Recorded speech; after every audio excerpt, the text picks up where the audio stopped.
لو انا من الناس اللي مش بيعرف يقول كلمة لا. كلمة لا دي كلمة تقيلة قوي على لساني، مش بعرف اطلعها. ما اتعلمتش ان انا اعمل حدود لاي شخص في حياتي. ما اتعلمتش ان انا اشوف احتياجاتي والبيها. لا، ده انا باجي على نفسي وعلى احتياجاتي من اجل ارضاء الناس اللي حواليا وعشان ما اخسرهمش. طول الوقت انا طاقتي بتستنزف. اعمل ايه؟ نتعرف النهارده انا ليه مش بعرف اعمل حدود، وازاي اقدر ان انا اعمل حدود واقول كلمة لا بكل اريحية. رقم واحد، انا ليه مش بعرف اعمل حدود مع الناس اللي حواليا؟ ارجع للبيئه والنشأة اللي انت نشأت فيها وانت صغير.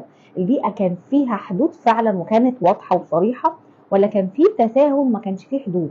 فكان عادي قوي ان انا اجي على نفسي عشان خاطر الناس اللي حواليا. كان عادي جدا ان انا ما اقدرش اقول كلمه لا، لانها كلمه صعبه جدا ان انا اقولها، لان ده عدم احترام للناس اللي حواليا. فاخدت معتقدات واخدت كلام ان انا مباح ان الناس تتدخل في خصوصياتي وفي حياتي، وان انا استغل طول الوقت، وده العادي. رقم اتنين، ارجع للوعي الذاتي عندك. هل انت عندك وعي باحتياجاتك بمشاعرك؟ هل انت عندك وعي ايه الامور اللي في حياتك اللي انت محتاج تعمل فيها ستوب، وان انت محتاج تحميها ولا لا؟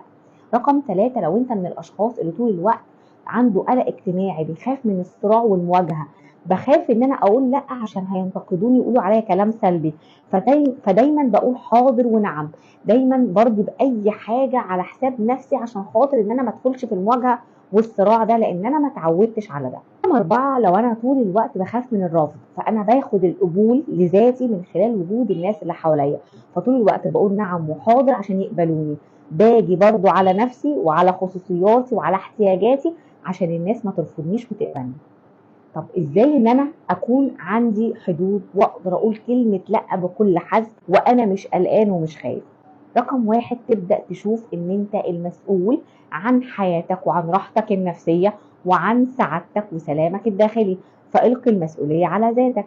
رقم اتنين، خلي عندك وعي بذاتك، خلي عندك وعي باحتياجاتك. انا محتاج ايه؟ انا ايه اللي بيريحني؟ ايه الامور اللي في حياتي اللي طول الوقت فيها استغلال ومحتاجة اعمل لها سور واحميها من الناس اللي حواليا؟ رقم ثلاثة، اعرف ان كلمة لا هي كلمة مش غلط، هي كلمة انت مش بتأذي بيها حد، هي كلمة وحق من حقوقك، هي حق من حقوقك. فلازم ان انا اتعلم ان ده حقي. انا بدي لنفسي حرية وبديها سلام داخلي.